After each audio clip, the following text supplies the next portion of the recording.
एक बूढ़ा व्यक्ति था 80 साल का, उसकी आंखें खराब हो गई। उसके 4 लड़के थे।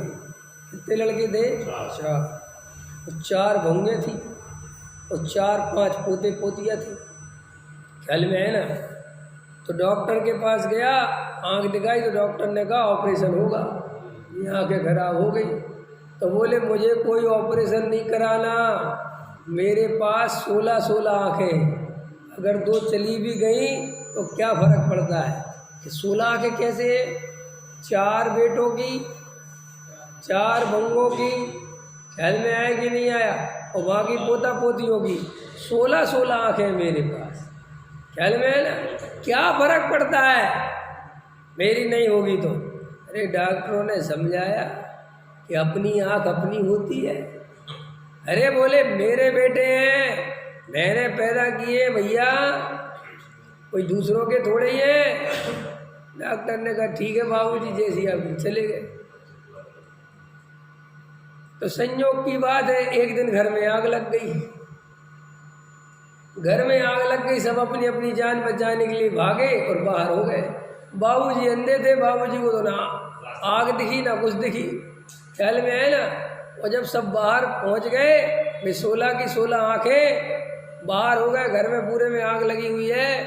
तब किसी को ध्यान आया बाबूजी तो अंदर रह गए। फिर जैसे तैसे बाबूजी को निकाला, आधे जल गए, मरने की कंडीशन में पहुंच गए, अस्पताल में पड़े थे। तो कहने लगे वो डॉक्टर को बुलाओ, सबसे पहले आंखों का ऑपरेशन कराओ। कि क्या हुआ कि पता चल गया 16 आंखें कोई काम की नहीं है, अपनी एक आंख भी हो तो काम की है। ख्याल में है ना?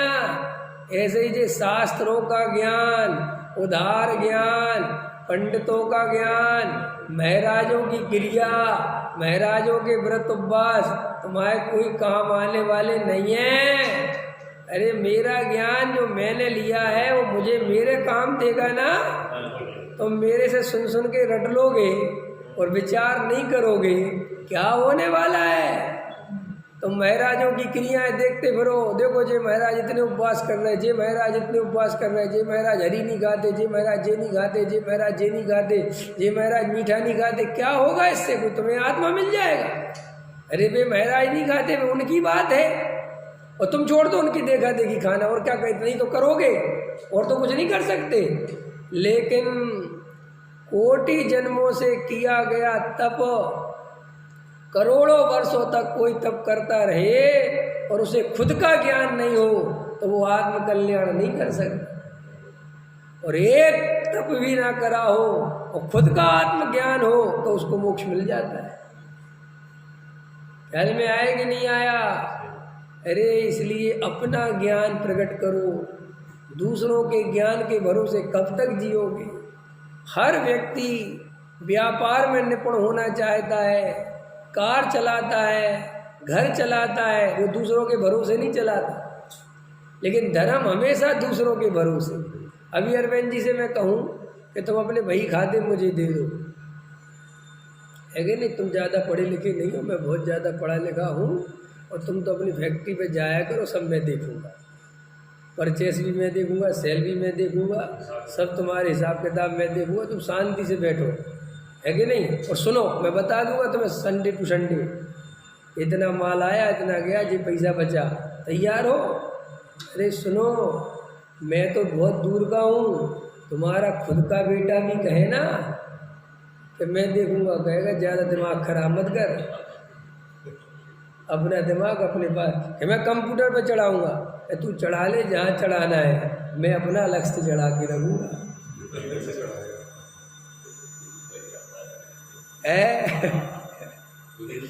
हाँ, तू क्या जाने, क्योंकि तू जानता भी हो तो मेरे क्या काम का। मुझे अपना देखो, तुम व्यापार में कितने जागृत हो, लेकिन धर्म के क्षेत्र में पंडित जी तुम ही पढ़ा दो, तुम ही खोल लो क्या पढ़ाना है क्या नहीं पढ़ना है, और हमें सुना दो, हमारा 1 घंटा पूरा कराओ, घर जाए शांति से 2 रोटी खाएं। ख्याल में है ना? वह व्यापार में जाएं तो तुम यहाँ बैठे क्यों? अब ये फालतू बातें मत किया करो। इसलिए ऐसे पंडित बहुत पसंद आ रहे हैं लोगों को, समाज को। आजकल मैं देखता रहता हूँ सब चीज़ के क्या चल रही है। समाज इतना, हालांकि ये आज की बात नहीं है, सदा काल से ऐसा होता आया है, लेकिन अपन चूंकि वर्तमान में, तो अपन वर्तमान की बात करेंगे, लेकिन सदा काल ऐसा रहा है। मैं आज देख रहा हूँ समाज इतनी बेहोशी में जीता है, लोग इतनी पता लोगों को भाई साहब इससे कोई लेना देना नहीं है कि हमें तत्व समझ में आ रहा नहीं आ रहा, हमारा तत्व निर्णय हो रहा नहीं हो रहा। पता लोगों को ग्रंथ पढ़ने, जो पंडित व्यवस्थित ग्रंथ पढ़ाता है ना लाइन टू लाइन, उसको सुनने वाले बहुत है।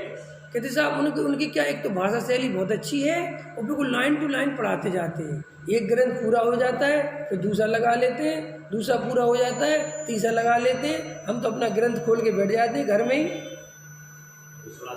और वो बढ़िया सुनाते, एक गाता फिर दूसरी गाता फिर तीसरी गाता, बहुत आनंद आ रहा। किस बात का आनंद आ रहा भाई? क्योंकि मैं भी सुनता हूँ उस पंडित को,